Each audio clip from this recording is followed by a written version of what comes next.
Well,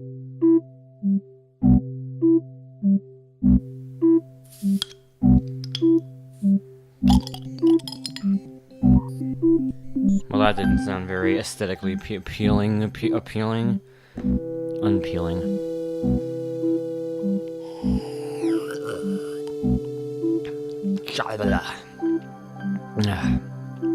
You know, I'm all about going fast and hard and doing lots of things. And I hate being slow. And I hate feeling like there could have been more I could have gotten done in a day. You know, I hate feeling anything less than really motivated and really energized with whatever I'm doing. And you know, listening to Digi's decompressions about how much he does that all the time makes me go, I gotta do that. But you know, a lot of that really comes down to how long it's been, how long I've had to build up speed, or rather to build up mental clarity. You see, I guess in 2 days, no, probably, okay, it's basically right now, it's basically the anniversary of when I finally left my job, which is the thing I had wanted more in my life than anything that I have ever wanted before or since. It actually got. So this is like the first anniversary of something that I really deeply care about. Because there's a number of reasons why. Just the fact that you spend most of your day doing something you don't want to do. But that, even when you get back, it doesn't work as well because you're so tired. You get back from work and you're friggin' tired. You don't have quite enough energy to do the work you want to do, you know? That's what really made it stressful and annoying and made me hate it so much, is that being at the job makes it harder to do something else that you want to do instead, that you want to be able to turn into a career. So it was like every video I was making, it was really suspenseful to me whether or not it would be successful, because every video that was successful brought me one step closer to being able to quit my job, but if it didn't get successful, then it wasn't necessarily a step closer, which meant another whole week or two added on to the maximum time limit it would take for me to keep doing the job. I became an absolute monster of antisocialness during this time. I became very much a, nope, not gonna do this, not gonna do that. I feel like I've already explained this in multiple different podcasty areas, but you know.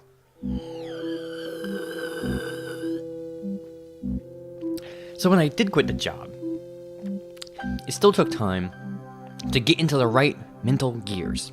Because like, for example, when you're working full-time, working, say, 5 days a week, on the other 2 days, it doesn't quite work to just then do a different job. The whole point of having those 2 days off is because you need the time off to unwind, to decompress, if you will.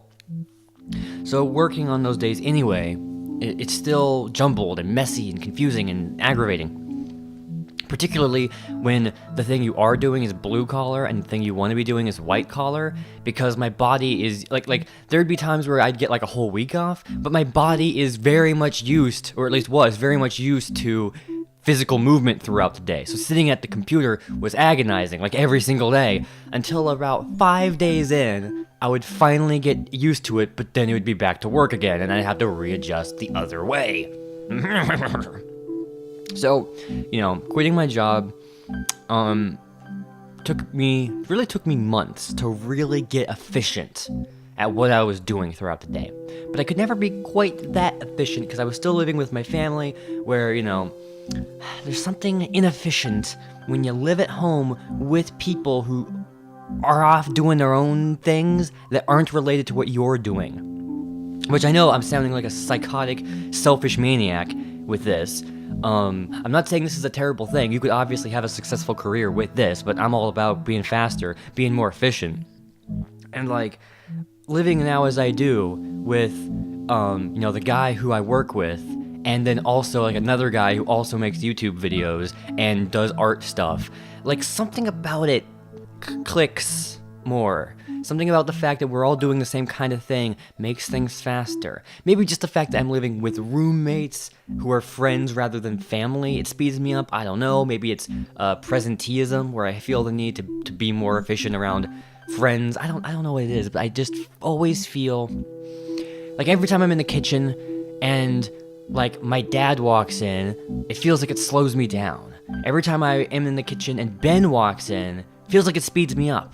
Don't know why, it just is. Don't even know how psychological it is. It might just be purely in my head, but I do think it does make a huge difference. So after quitting my job in the very end of the year last year, it took me months to really build up speed, but I could never build up that much speed because I was still with my family. And then when RadCon happened and I moved over here, I got slow all over again. I was like totally discombobulated. I mean, there would be moments where I'd sit down and crunch out like the whole Kuroko versus Haikyuu video in like 2 days. Or like my whole how to understand themes video on my channel, which I put together in like 9 hours from concept to completion. So I still had plenty of moments of like being fast, but there were just so many not fast moments in between them, so much build up and so much standing around, what am I doing right now? And it's okay for people to live like that, most people do, but I find that depressing. So, finally, at some point, everything has just been snapping into place. It was really going back to my family's for a bit, because I went back to my family's house for 5 days for Christmas. Although, the days I was actually there was December 15th through the 20th, not on Christmas, because my family wanted me to do a specific thing on the 18th, and I'm like, well, in that case, I'm not going to be there on the 25th. So, I celebrated Christmas a week early, got back home, and I'm like, this is my chance, because I took 5 days off, probably the first time in like 4 years. I took 5 straight days while neither working on anything, nor planning on working anything, nor feeling bad about not working on something. Like, I'm always... I think I've taken like 5-day periods where I did nothing, but I was like frantic about it and always eyeing the keyboard for when I was going to get back. So, I finally took 5 days of actual break, came back, and I'm like, this is my opportunity to finally get fast, and it was. And I did it. I fasted, and I am still fasting. To take that pun more literally, I have been losing weight. I have been showering more often, almost every day. My ankle situation's finally gonna get resolved, I hope. I sprained my ankle really badly way back in summer of 2015. At work, I totally blame the job, the stupid fucking cleaning windows, getting off ladders. Grass was wet, sprained ankle, never completely healed, I guess because I'm a trampoline addict and I walk around weird. Both Digi and my brother have told me that I walk funny when I bring up my ankle situation to them, so apparently I don't walk right, and that makes it hard for my ankle to heal. And again, for a long time I just couldn't stay off trampolines, man. They're so much fun, so I mean, most of the time, almost all the time, I would keep my left foot off of the trampoline. I wouldn't put pressure on it. I'd bounce on one foot. But don't think that really helped because, it's still bobbing around and stuff. So I'm sure that kept it from healing. But I've been over here, living in Virginia, no trampoline in sight, for over a month. And it's still, my ankle just gives, it's just a little bit achy. Not enough pain to be annoying, but enough pain that I still have to worry about it. That's the problem, having to constantly worry about my ankle. Blah, blah, blah, blah. And Digi was like, yo, you should get that looked at. Because I can't take a 30-minute walk before it starts to hurt, right? And it'll stay hurting for the next 3 days. That's a problem. So I went to the ankle doctor, and they said, try stretching it and take this pill. And I did, and it didn't work at all. The ankle was still just as bad, possibly worse. So I went there again the next month, and he was like, okay, don't stretch it, don't move it, don't use it. Put on a big friggin' boot thing. If you ever see, it's sort of like a cast, but it's also like a boot. It's just got like these metal beams and straps all over it. So if you ever see that kind of person walked around on their foot with that thingy, that's what I've got. So yeah. Now, what happens is that now everyone asks, what's wrong with your foot? What happened to your foot? It got better. That's what happened to my foot. And I am better off now than the last time you saw me, without question. But it didn't become visual until now. The problem is finally being fixed. I can finally walk around without having to worry about it. Used to be even having to walk over to the kitchen or walking over to the other computer would be like, I don't want to do it and use up ankle points. Now I don't got to worry about that. So that's good. I still can't take long walks or anything, but I have to be moderate with my walking. But at least when I do walk, I don't have to worry about it, and that's really nice. Incidentally, this is unrelated to what I was talking about, but sometimes, when you get a throat bubble, and it feels all weird and it's really itchy and you want to cough it out immediately, I've trained myself to just keep talking when it happens, and hopefully have a recording on when it's happening. I'll usually bust out my phone and try to record it, but I'm usually not able to get it before it goes away. But thankfully this time I'm actually recording something right now as I got the throat bubble caused by this Angry Orchard apple cider that I'm drinking. I think the bubble is mostly gone by now, but yeah, I'm gonna keep... Oh gosh, it gets really annoying and hard to not cough out. Anyway. Oh, I'm spiking the microphone like a crazy man. Okay, I turned down the gain. Look at these gains. Anyway, so yeah. My ankle's doing better. Friggin'... What I mean is, throughout the day, I have fewer and fewer things to worry about and be distracted by. Because, I move into a new house, everything's in a different position, just walking around takes some mental effort for the first, couple of days. It was only, a couple of weeks ago where it finally, everything evened out and I could walk around without any increment of conscious thought, So that's good. Just no distractions, nothing getting in my way, no medical problems other than the ankle. But again, it's more when you work from home, having this thing on isn't an issue. The only time where I have to walk around a lot is when I go to the groceries, and the only problem then is old people going, "How to love an ankle?" I'm like, yeah, and they're just looking at me like, "So you got to." I'm like,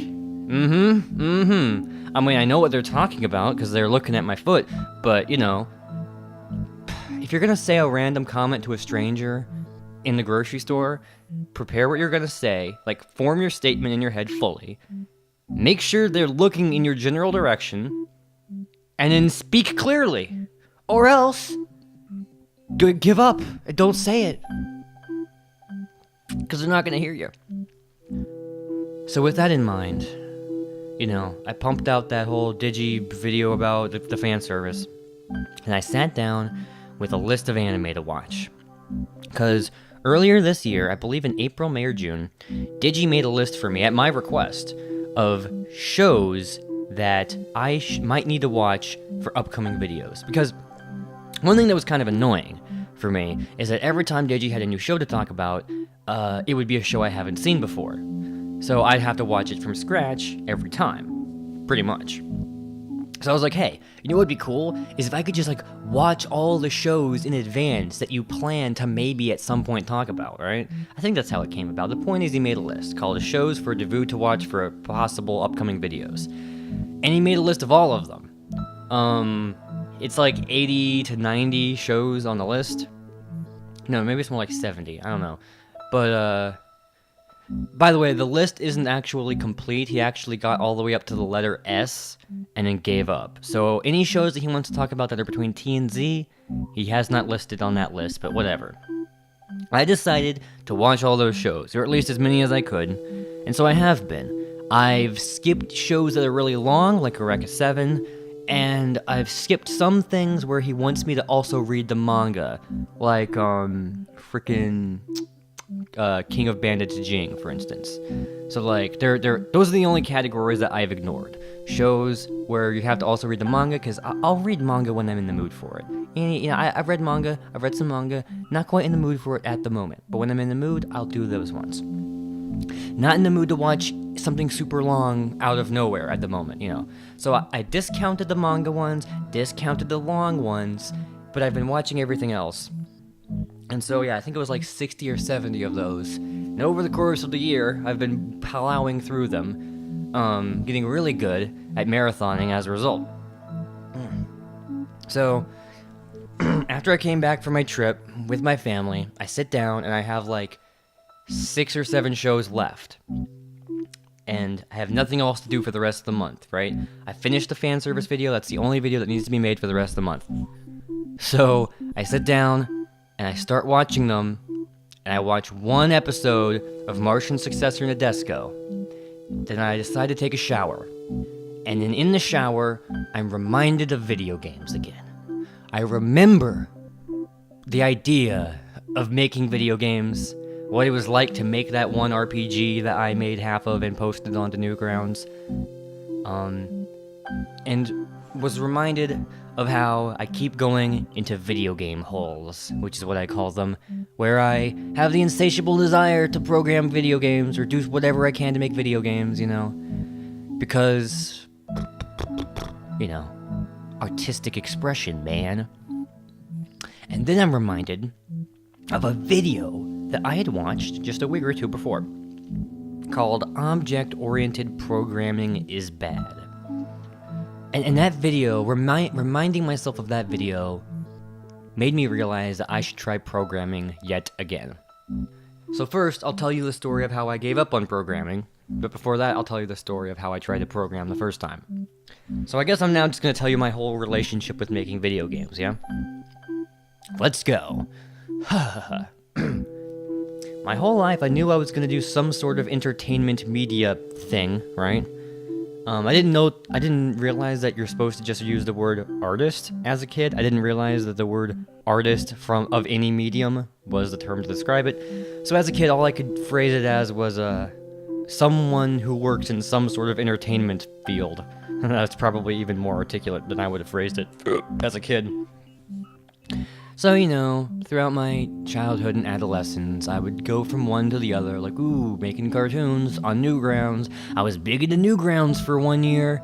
I really thought that making Flash games and Flash animations was a cool idea, but, didn't really have the patience for it. And I didn't know how to pirate Flash, how to get Flash, or how to, I didn't have the desire to pirate it, and I didn't know how. I didn't even realize that almost everyone was. Like, I didn't understand yet at the time that most people on the internet pirate everything, at least in communities such as Newgrounds.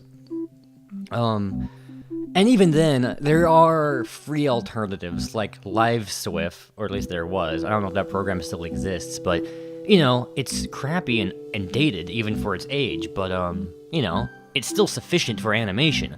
If I really wanted to make animations, I would have used LiveSwift and I would have made something, but had no patience, Tried art, went from being abysmal to being terrible, which is an improvement. Tried this, tried that, made like 1 or 2 songs.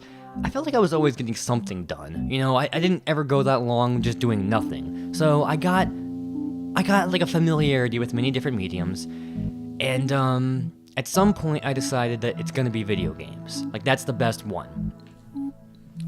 As a kid, I did make one video game in Windows PowerPoint, which is the slideshow presentation software.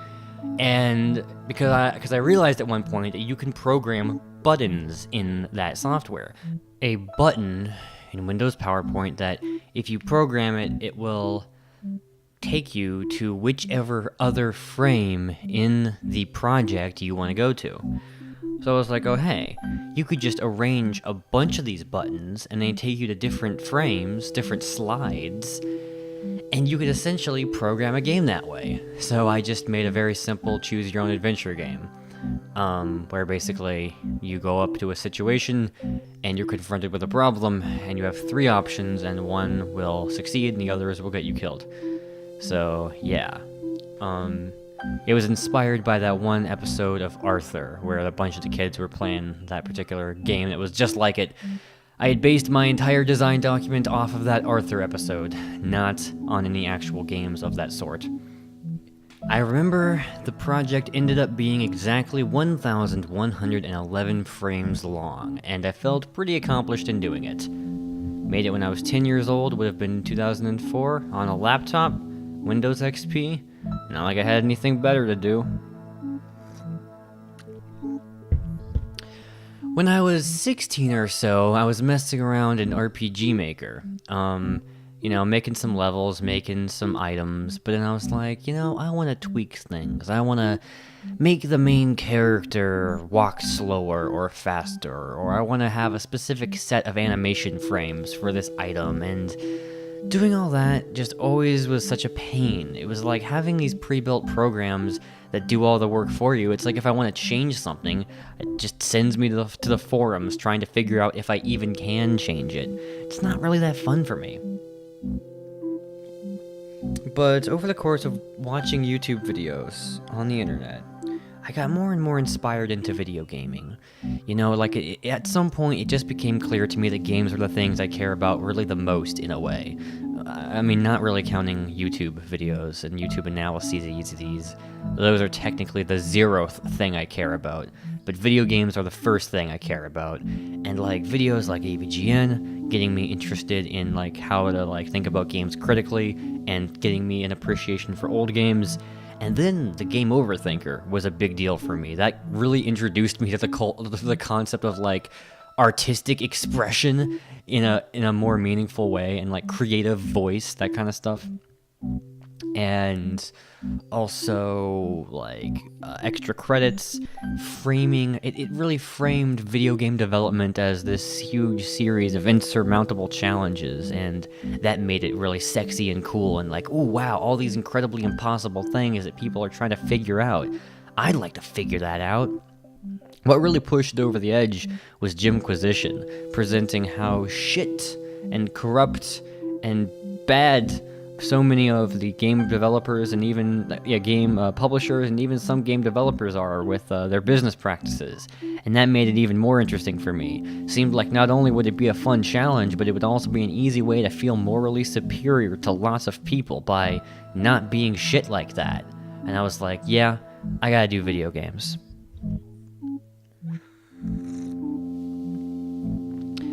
Now, when I was 17 and a half, that was when my dad finally started making me go to work with him all the time. He finally brought me onto the family business full time. He had gotten me to go and clean windows with him sometimes, as early as when I was 13. Just once or twice here and there, when I had free time, nothing better to do, and I could make some money that way. So it was a great way to make money as a teenager. But when I was 17, that's when he finally started making me work full time. And when I was 18, by then, I had built up, finally, a work ethic. I finally had the ability to just push past being tired or frustrated or not inspired and just do the work anyway, an incredibly important and valuable ability. That, in combination with, really being inspired with video games and really thinking that I have them, I figured out what I want to do with my life. So mentally I was ready, work ethically I was ready, and I was really into MLP at this time, and that was kind of really uplifting me after a couple of years of teenage depression kind of. So the tide was right, and I just decided time to make a video game. So what did I do first? I believe what I tried first, don't remember exactly which one I did first, but I think what I did first was I downloaded Multimedia Fusion 2. And that's a game making software. And I messed around with it some. And then I made a game called Impossible Maneuvering. It's basically one of those games where you move a symbol around an object, like a square, and you have to dodge other objects, like in a maze, without touching any of the objects, and to get to the goal without touching anything. It's basically just like that, but where every level is totally different, and every level has a different mechanic and different graphics and stuff. So that's the kind of game I like, games where there's always a lot of variety, things are always changing, there's a lot of character involved. So it's that cliche genre of flash game tweaked to be exactly my kind of game. So I'm still pretty proud of it, to be honest.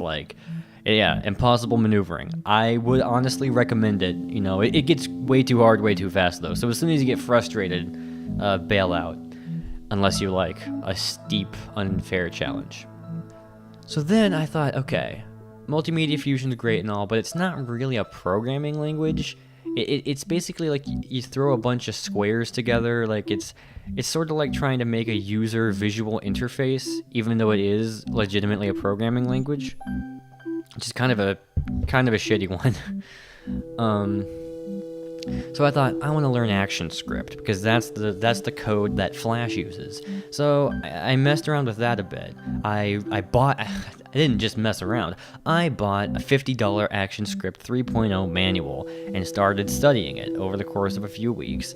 And I was learning some things like object-oriented programming, which basically is a way to like chop up the code. Like instead of reading all the code at once, you can look at different little chunks of code at different times without having to memorize all of it. And also stuff like classes, where like certain objects can inherit properties from other objects. That way you don't have to like type out everything all over again all the time. So that's that's a popular way to program and stuff. So I learned about that, because when they made Impossible Maneuvering, I had no idea what I was doing. Like, that game has very little complex programming in it because I knew nothing about how to make a game, really. So it was a good idea for me to make something so simple, but I wanted to get more of an idea of how to program. I was able to understand the idea of like how programming works and stuff, but I couldn't even like, in terms of actually making something, even get so far as successfully compiling something. I just couldn't figure it out. It was just, no. I just felt like I really needed like someone who I was friends with who knew this stuff to explain it to me, you know?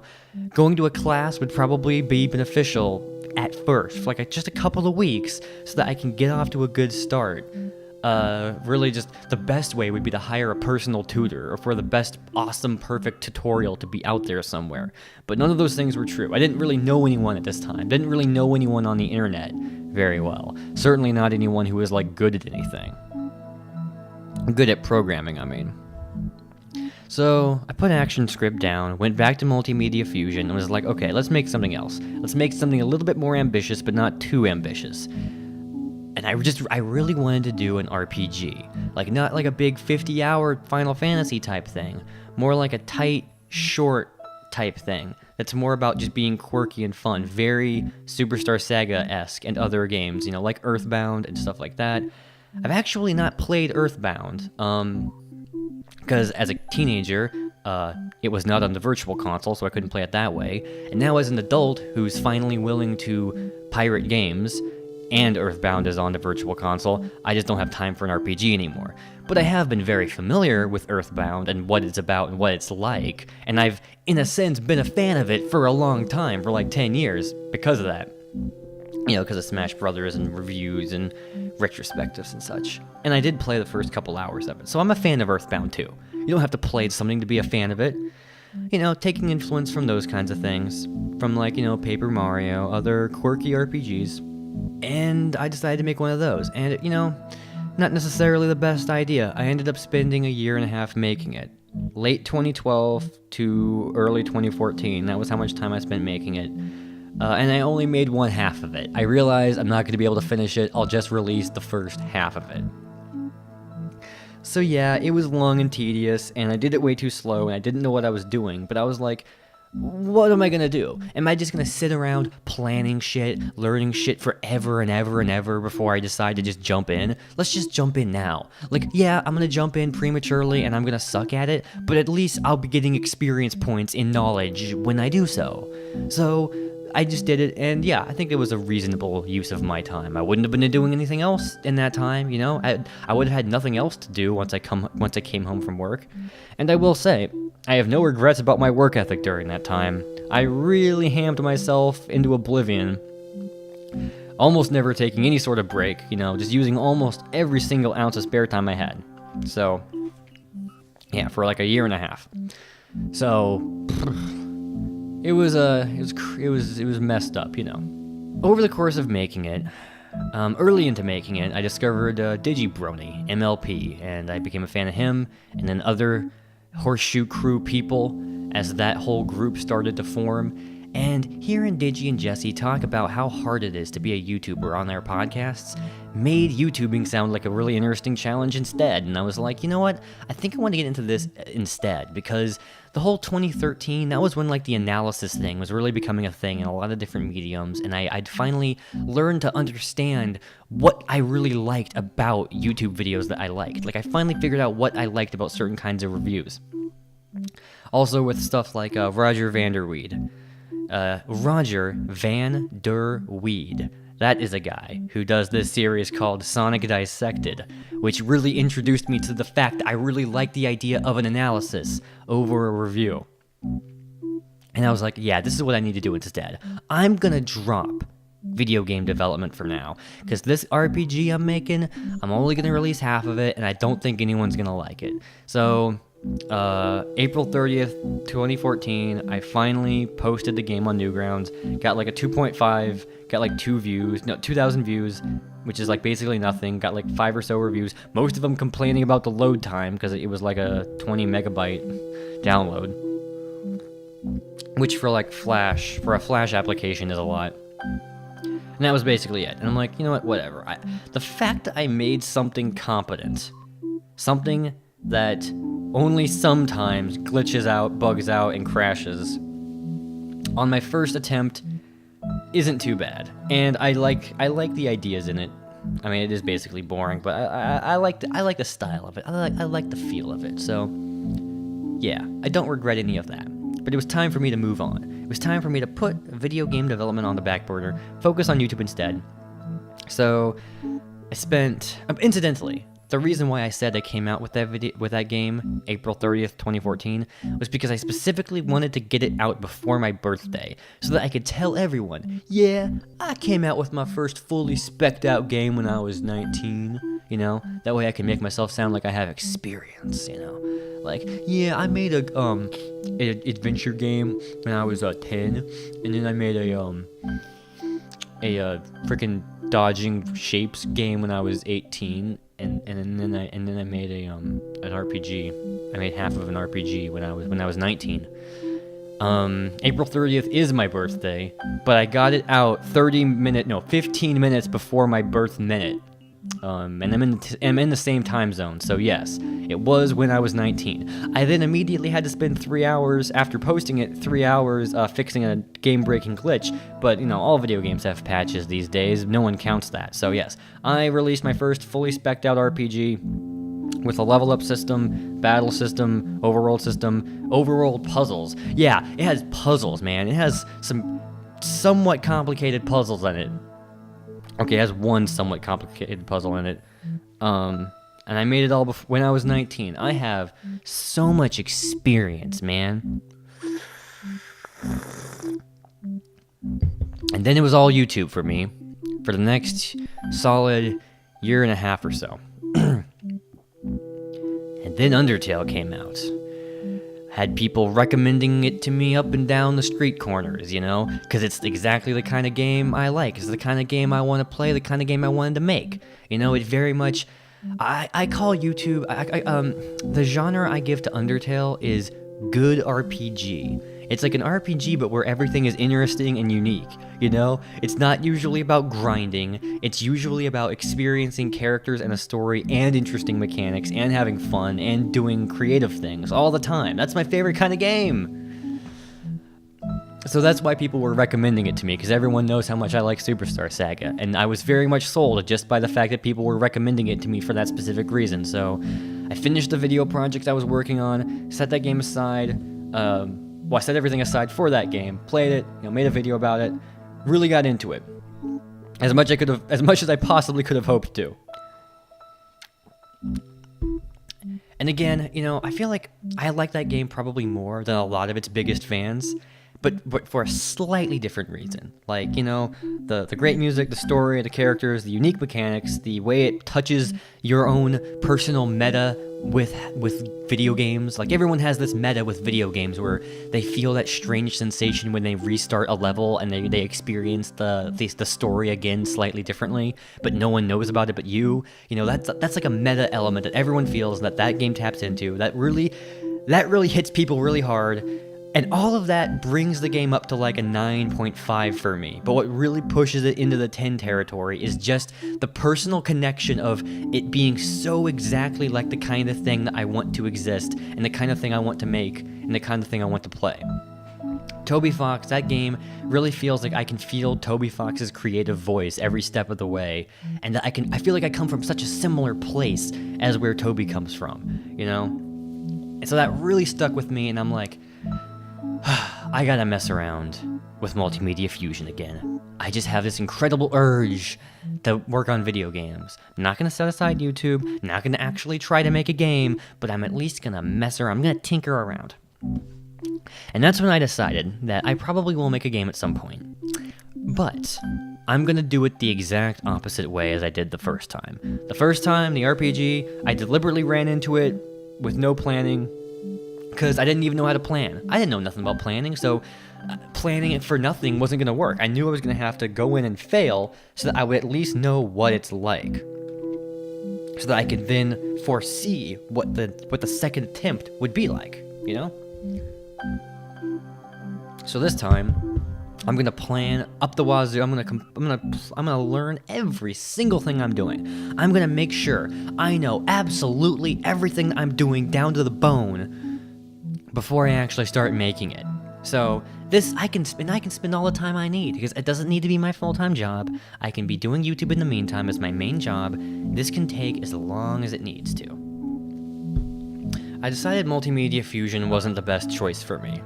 I decided I want something that was a little bit more like an actual programming language, because as I said, the programs just, they try to make part of the game for you, but it's hard to then make the game exactly the way you want, because part of it's already been made for you, and I'm someone who always wants to tweak, you know, all the little variables to feel just right and just a little bit more unique, you know? So I checked out Game Maker, right? I believe I actually bought it for like $100. I also bought a $25 book on design flow. What's it called? Like design methods, ways to use the object-oriented programming in a good way, how to get the program to communicate with itself, to get the code flowing up and down the tunnels in an efficient manner. You know, I worked around with that for like 3 chapters, and it was just kind of going over my head, and I was just like, okay, you know, this is fine and all, but you know, time for me to get back to videos. I really gotta focus almost all my time on videos. Another 6 months or so goes by, or 9 months, and cut to a few weeks or so, or a month or so into living here in the Radcon house, in the Colin Castle, where I suddenly fall into a video game hole again.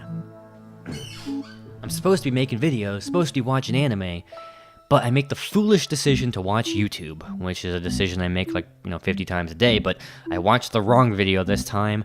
I decided to catch up on the Jimquisition's Best of Steam Greenlight Trailers series, where Jim Sterling will watch a trailer for a Steam Greenlight game and commentate over it sarcastically. Specifically, Steam Greenlight trailers that are obvious, like, big rigs over the road racing tier shit, right?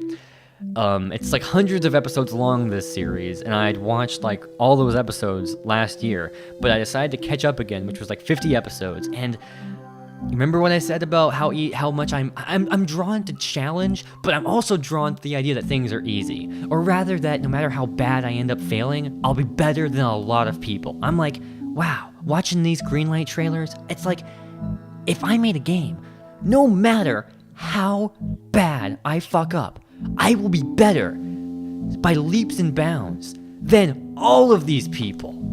God damn, I should make video games. I should make video games. I should make video games. I should make video games. I should make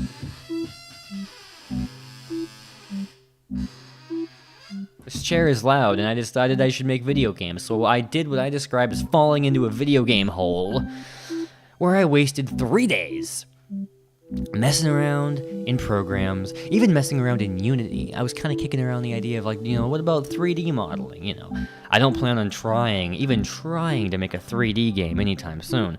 Anytime this decade, probably, if ever. But, 3D modeling, it can still be fun. Opened up Multimedia Fusion again, just because I'm much more familiar with that program. was trying to mess around with I keep saying mess around, but I was trying to like hash out like a certain mechanic that I had in my mind, and I was having a fun time programming it and all. But then very quickly, it just got too complicated for me. It just got too tricky, and I had to give up. And I'm like, God damn it! I think I just don't have the brain to be a programmer. I don't have the attention span. I don't have the ability to study and just be good, Too friggin' dyslexic for that shit. I don't know what it is. I guess just being undisciplined. Blah blah blah. I don't know. I don't think it's not discipline. I just think I just literally don't have the mental capacity for programming. That's the conclusion I came to at the time. But stick with me here, okay? I'll get back to that in a minute. So I decided that what I should do is get other people who are actual programmers and hire them to do the programming.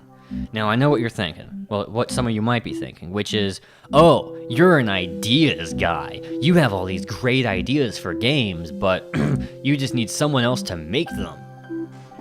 That's not what it is at all. I can have the idea for a game and design all the mechanics. Think about how, and like draw it all out. Design all the levels. Do all the art. Or at least most of the art. I mean, I could do competent art if I put a lot of time into it, believe me. And if it was a certain kind of style.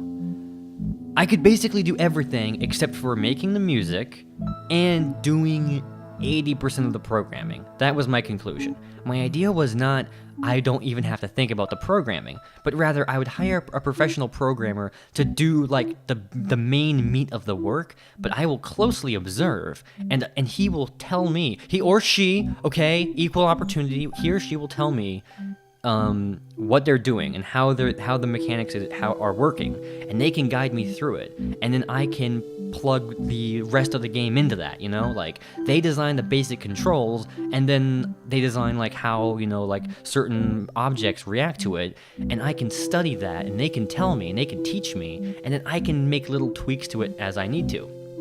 That was my idea. Threw that idea up on Twitter, and a certain fan of mine, and TPC fan in general, I think, Joji's Magic Supplies, contacted me saying, hey, I'm a programmer, I'd be interested in this, So we got into contact, and I was like, okay, here's some ideas for a game I have. I'd like you to put together a really basic prototype that would do this, this, and this. If you do it, I'll pay you this amount of money. But, Joji, listen, you can take as much time as you need to. Rather, I want you to take as long as possible, because I'm busy. I'm making YouTube videos and all, I'm busy with all that. So I want you to take a long time, because I think it's going to be well over a year before I'm even starting to seriously plan about games I want to make, right? He's like, cool. So, he comes out with some early drafts of the prototype and yada yada, and again, he's taking a long time, like I told him to, which is fine, because he has things to do and stuff, he has school and stuff, so all that was kind of on the back burner.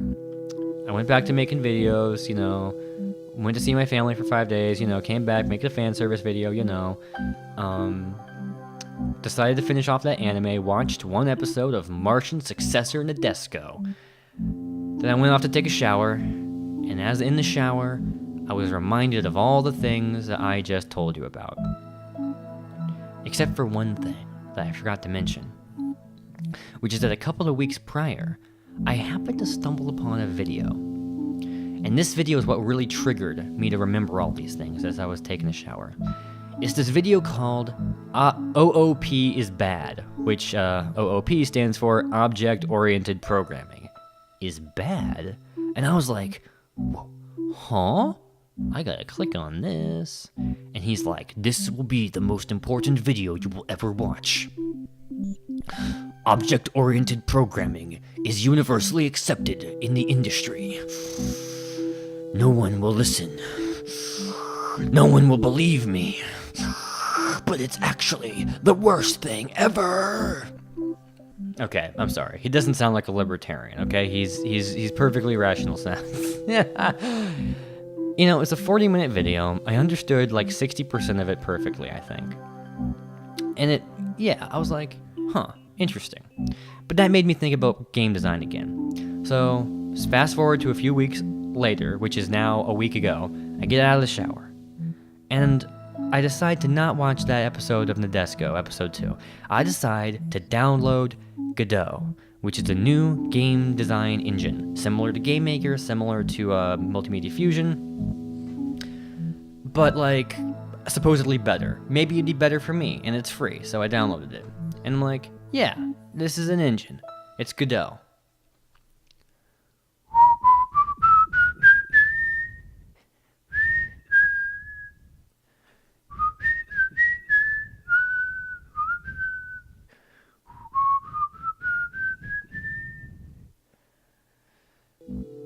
I got tired of it in like 5 minutes.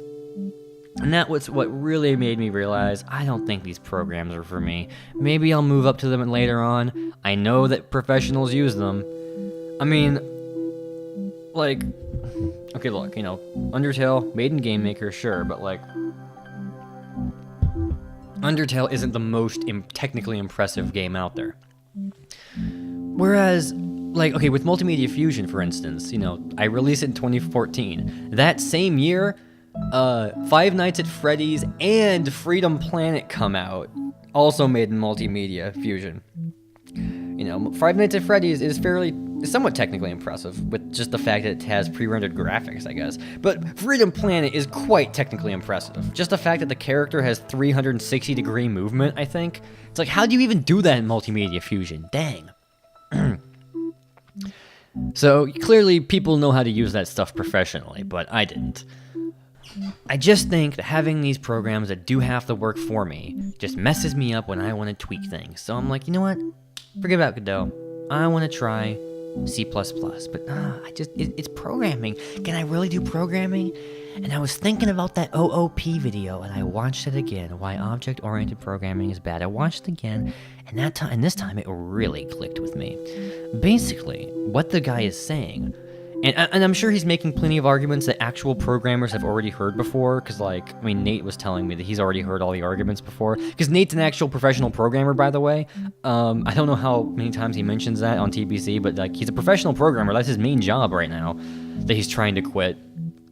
But, his job involves a lot of objects and classes and stuff, and he tells me he's heard what the problems are. He knows what the problems are. I've never heard of the problems. I've only ever heard good things.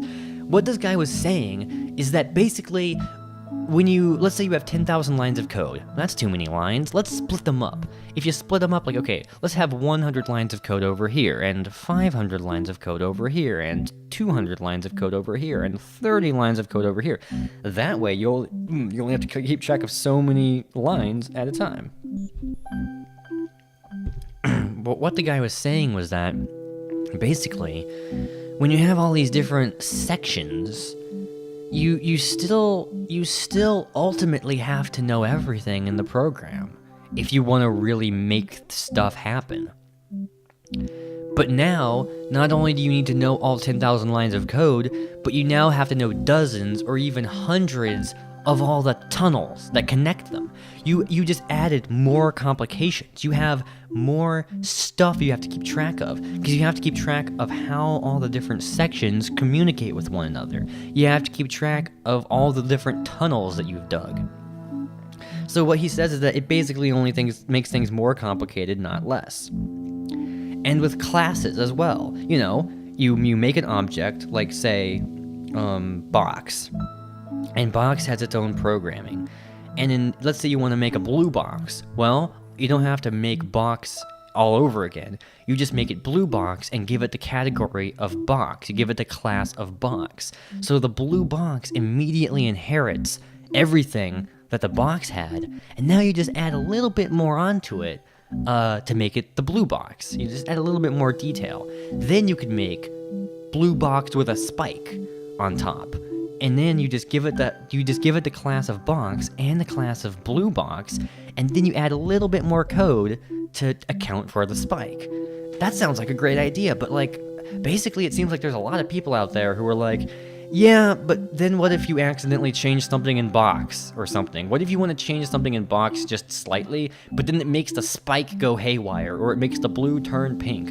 You never know what's going to happen. It's like building a house of cards, they say. And I'm like, oh my gosh, you're right.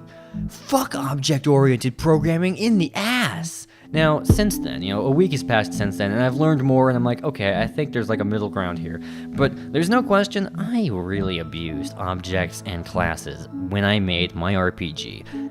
And with that in mind, I looked back into the memory banks of when I was making that game. Because, like, if you were to play that game, you would probably be astonished that it took me a year and a half to make that. It took me 18 months to make that. Because you can beat it in 4 hours. It has almost no mechanics, really. It's a very simple, like, linear level-up system, too. Looking back, I spent at least 50%. But honestly, maybe up to 80% of my time that I spent on the game was spent trying to get the code to work. And usually that was because majority of the time I spent trying to get the code to work, not writing the code and structuring the code, but just going back and forth, figuring out what I'm doing wrong, debugging things, figuring out what the glitches are. Most of that involved, most of the thing that was slowing me down, most of the thing that was eating up my time was trying to figure out how all the different objects were communicating with one another. That's what was really tricking me out and slipping me up. Unless I'm remembering it wrong, but it was a pretty big part of my life, so I think I'm remembering it correctly. So, I'm like, I'm gonna try and program now, and not... And like do as little objects as possible, as little classes as possible. I'll only do it when I find it to be absolutely necessary. And with that in mind, things were so much more clear for me, and I picked up C++,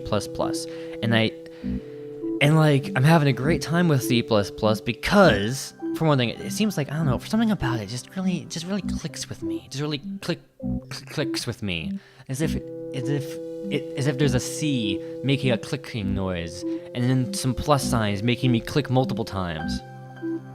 But also because of Bucky Roberts of thenewboston.com and his God-tier tutorials. I've known about Bucky Roberts of thenewboston.com and his God-tier tutorials for like 5 years now. Because like 5 years ago, I was messing around with HTML, wanting to make a website, and I found out about his tutorials, and I watched it, and it was great. I actually made another website just this year for my dad's business. Basically, that was how I was able to quit my job. Was my dad was like, make a business for me and you can take the winter off. So I was like, make a website for me and you can take the winter off. Because the winter is very slow for window cleaning anyway. So I did that, and by the time winter was over, I was making enough money on YouTube to leave. So, yeah, I made a website, but I don't think I would have been able to do it if it weren't for the fact I went back and watched his tutorials again. And so when I wanted to get into C++, I'm like, yeah, I'll watch Bucky Roberts' tutorial on C++. And he's just such a good... every tutorialist should just study how he does it. Because he'll always give you a metaphor. He'll always try to really truly analogize what's happening in the computer. He'll be like, now, you may be wondering why I'm putting an equal sign here. Well, the equal sign is telling the computer to do blah blah blah blah blah. If you didn't have the equal sign here, the computer would be going, so wait, what do you want me to do with this? So like he'll be walking you through every step. And yeah, it's good. Another great thing he does is he'll acknowledge misconceptions that you're likely to have. Where like, it's kind of hard to phrase it unless I use an actual example from an actual thing, but I can't think of one at the moment. But like, he understands what a normal person thinks like as distinct from a program, and he's like, okay, now that we've typed out this bit of code, you're probably going to think, because of logical sense, that you would do this, right? Well, let's try it out. Now, as you saw, the code actually did something different than that. So you're probably thinking, so what the heck? Why did it not do the thing I thought it would do? Why did it do this weird thing? Don't worry, let me explain. And then he'll explain. Like, he'll really walk you through it and give you a true understanding of what you're doing. The other thing that I love is that you get immediate results with with any good tutorial. Like, I just can't do a manual, man. I just can't learn anything unless I do it myself and internalize it. That's the only way I can learn. I'm sure that equals I have a learning disability, but oh well. You work with what you got, man. Cause like with C++, it's like you open up you go and download a compiler software. You make a new file, and it has the default like text in there already. It has the default code. And you just type in something like hello Blueby. You hit F9, and then you see a command prompt show up, and hello Blueby showed up. You have this immediate feedback with what you did, and you can change things. You can learn one step at a time and learn how to change what results. You're really building on it, you know? It's like finding out that 1 + 1 is 2, and then going on from there until you eventually get to algebra. And then more, I guess. Whereas, you know, if you read just a manual that just goes through everything like as like an encyclopedia, it's like if you don't know anything about math and you're reading about all of math before you actually do any of it yourself. So yeah. That's what's great about Bucky Roberts' tutorials. And so I got halfway through his C++ tutorial, and then he started talking about memory and assembly. And I'm like, okay, this is getting pretty high level. I'm gonna take a break for now. I'm gonna wander around with other types of computer stuff. I was figuring I should learn C++ from other people too, to get other perspectives and learn other things. And I basically there were people with videos saying you should try to learn assembly. You should try to learn binary and how assembly code works, because that will give you a better understanding of how C++ works. So let me explain what assembly is to those who don't know. Imagine you're watching YouTube. If you use your mouse and you click the middle of the screen to hit pause, that means basically, you know, your mouse has told YouTube to pause the video. But it's more like this. YouTube's the website of YouTube, which is, you know, like the video player is probably JavaScript, I assume. So the JavaScript code that represents the YouTube player has been told to stop the video. So then JavaScript goes over to what I assume is C code. No, I don't know what code JavaScript is based off of. Is it based off C code? I actually don't know. Based off something like that. And it tells that code, hey, let's pause the video. And then the C code, or whichever one, actual programmers, please correct me on everything in this video. I want to learn and I want to not be wrong, okay? Then the C code looks down and goes, hey, assembly, we want to pause the video. And assembly code goes, okay, and then the assembly code goes to the actual friggin' computer and tells the actual, like, wires and gates and hardware of the computer to do a different thing to pause the video. So assembly code is what is directly controlling the computer. Even if you have a programming language, like C++ or JavaScript, or Python, I guess, those languages are only telling other languages to tell assembly what to do. So learning assembly can be very useful, because then you'll know exactly what's happening with your computer. Well, you won't automatically know, but you'll know how to figure it out. You'll be able to look into the individual numbers and the individual memory registers of the computer. It's sort of like indirect. It's sort of like putting up a microscope to those actual wires going on down there. It's like putting up a microscope to the actual memory banks. So I thought, I want to get into assembly. I know it's way more complicated, but as long as I can find a tutorial like the New Boston, I know I'll be able to do it just fine. But there just aren't any. And I'm like, well, dang. I learned a decent bit about assembly. I learned more about how binary works, and that's super Q. But just no tutorial guide, which is here. Let's incrementally add stuff onto a compiler.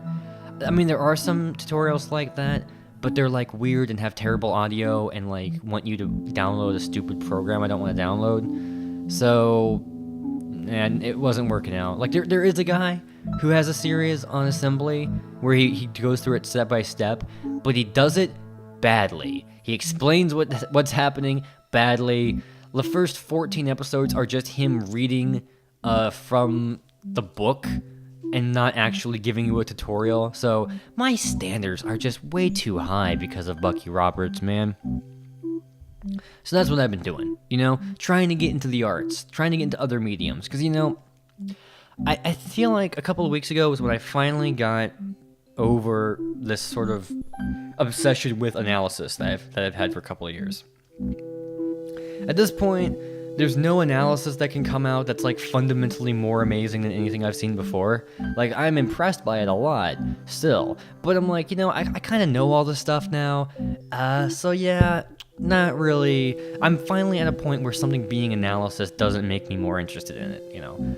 I'm basically just as interested in just a normal review if the review is entertainingly delivered and makes good points, even if it is still a review. And I'm just more interested in any other kind of ways to make a video entertaining. So I feel like I basically got as good at YouTubing as I really need to be. Like, obviously I could still be a lot better at writing, and I could still be a lot better at narration. So, you know, I might still be putting a lot of effort into those at some point. But with editing, I don't really need to make that many more improvements. Like, I'd like to eventually, but really my goal was, for all year, my goal has just been to get faster, because there's really no need to make something that's specced out with lots and lots of new effects, like Nerdwriter always does. You know, he's always trying to find new tricks and traps to use. I mean, basic editing is really fine. You know, making the editing really special all the time doesn't really add that much. But you know, if the videos I'm working on ever get boring as a result, then maybe I'll reconsider it. But for now, like, the level of editing skill that I have at the moment is fine, and then I just wanted to get really fast at it, and as of now, I'm pretty much as fast at it as I need to be, so don't even need to worry about that. So I guess I had gotten kind of bored, but I didn't even realize it. Like, I'm really content with how videos are going. And when I got into programming, it was like super exciting. I'm like, this was the most excited I've been since getting into analysis. But when I got into analysis, I still had to clean Windows almost all day. But this time, I get to spend all day, every day working on it. And I also got myself a tablet, a drawing tablet. Just a simple Wacom Bamboo. No screen, nothing fancy like what Digi has. But Digi getting a tablet and talking about how much he wants to do art motivated me to do more art, because I'm like, I have one goal with art, which is to never be less good than Digi. My goal is to always be better at art than Digi is. Because otherwise, that would be embarrassing. So I might have to, like, just do a whole comic series, just so I can get experience in drawing and stay ahead of the curve, depending on how good he is. So yeah, getting into all these mediums and entertainments, other mediums. I was thinking I was just going to focus more and more and more on making videos and watching anime so that I can buff up my anime expert knowledge when making anime videos. And I'm going to do that. I'm going to be making lots of videos. I'm going to be spending lots of time watching anime for sure. But not as much as I thought I was going to. I thought I was going to be making lots more videos and making lots more money. But really, the way that this job is right now is basically perfect. Because the amount of money I make from the job as of the last couple months is high enough that I only need to make like 3 to 4, sometimes 5 videos a month. And that's how much Digi seems to want to be making as well. And it's like, that gives me so much more time to do anything else I want with all that free time. On some level, I guess I'm supposed to feel like I'm cheating people out of their money because they patron Digi and indirectly me. I should be spending all that time and time to make more and more videos, right? But technically, if I'm making, you know, an average amount of videos, 3 to 5, the fact that I get them done so quickly is just because I've worked really hard at getting fast. So I have earned my ability to spend 10 straight days doing whatever I want. For the last week or so of December, which is what I've been doing. So I guess my goal is to get the YouTube work done as fast as possible most of the time. make sure it's good, enjoy it. I do love making videos, don't get me wrong. I just don't have any, I just am not, there's just not a whole lot more new stuff for me to do, in a way. So really just focus on getting it done as efficiently as possible while still being high quality, and then be super speedy on cramming in all these other things I want to do in the meantime. Again, I thought I was going to be spending all the free time just getting better and better at videos. I was just squarely focused on videos for like 2 straight years. But now I think I'm basically leveled up as far as I need to be for the most part on videos, and I can focus on other things. This is a really big deal for me, okay? I have been like, I just obsessively think about videos, how I'm gonna do them, how am I gonna get better, constantly for like 2.5 years now. It's completely consumed my thought, except for, sometimes I'll be in a video game hole, but then feeling bad for it because I'm still obsessed with videos. I've just been so completely consumed by writing and narration and editing and all those things all this time, and now as of just a week ago, I walk back in to watch Nadesco episode 2, but decide to not, and I've gone on this completely different curveball direction. So I just feel so excited. I feel so phoenixed from the ashes right now. The ashes of having a great time. I didn't burn up. I'm just doing even more good. And then, just today, I took another random curveball down the path of memes. I've been getting really into the Shrek butt, or B-movie butt meme. What a great concept. I think what makes that meme work is it feels like something that a computer algorithm created. Like, throughout the internet, there's just certain things that, algorithms do that are funny.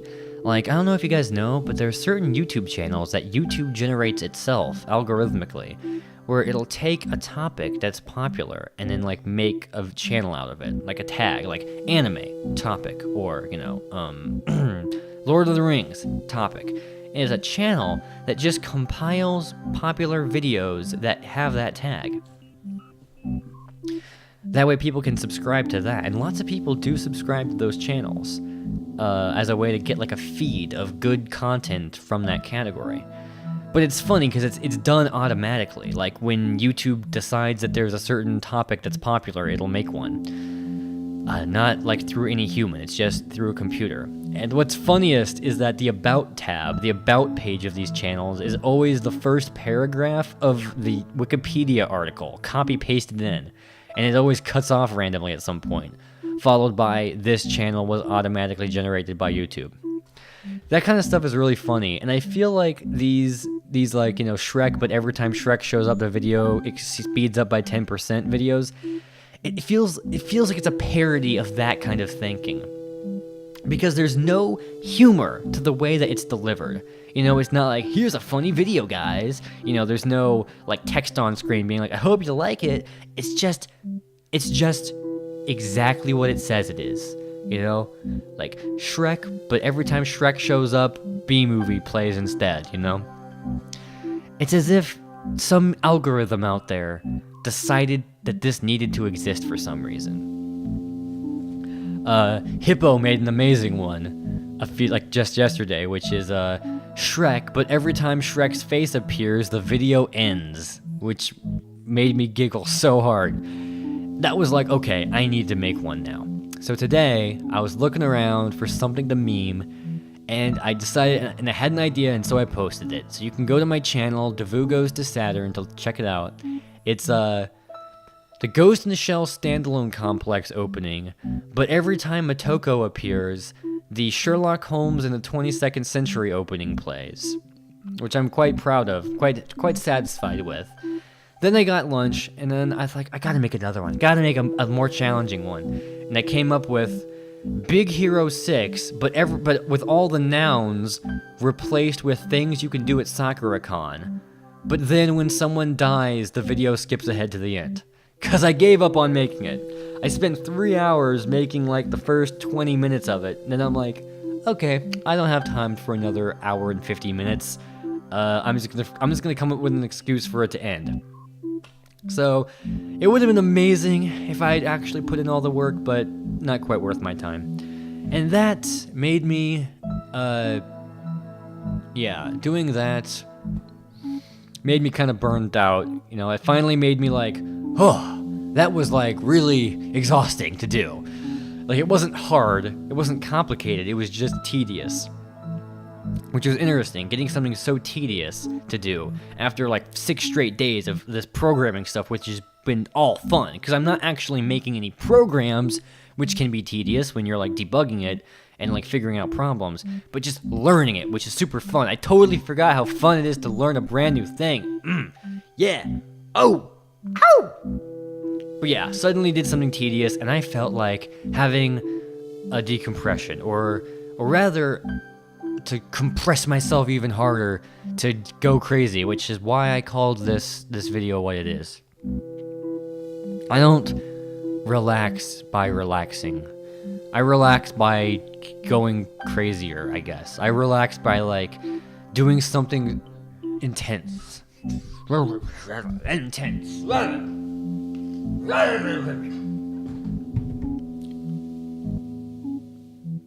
Like, you know, my goal was to talk softly and slowly during all of this, but I feel like I've been way too fast and loud for that. Not very good at relaxing, ever. Guess I probably just sleep extra long to compensate for it. Where am I going with this? I guess I'm basically done with my point. Yeah, that was my idea, was to record this because of that. To bookend this weird turn into memes I did today, and to tell people what's been going on with me, you know. I haven't mentioned any of this in on my Twitter or anywhere else. I mean, okay, I've been mentioning that I've been programming, but none of the whole background narrative behind it. I actually re-recorded the last like hour of this, by the way. You may have noticed that right around when I'm talking about PowerPoint, the audio may change in sound. And that's because the latter 40 minutes of my original recording like just shat itself and died. And I'm like, well, that's weird. But now I don't mind because like I delivered this all way better and more extensively this time. So it's definitely better as a result. But I guess it was even less like a decompression or a recompression because this was now me putting in a lot of effort to make all the points again, but more succinctly this time. I did a much better job explaining myself this time. Now I'm just gonna hope that this recording doesn't die on me again. Yeah, okay, so get relaxed and compressed by the frickin' music, man. So long.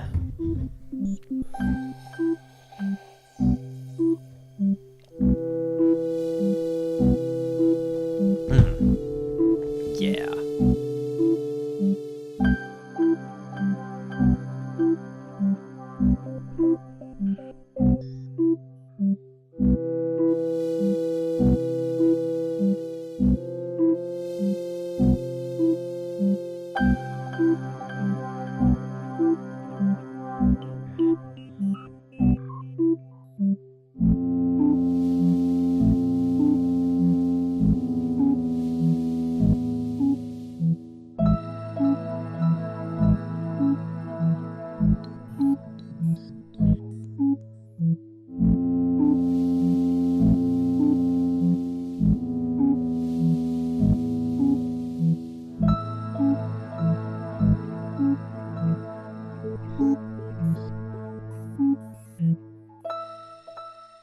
Mm-hmm.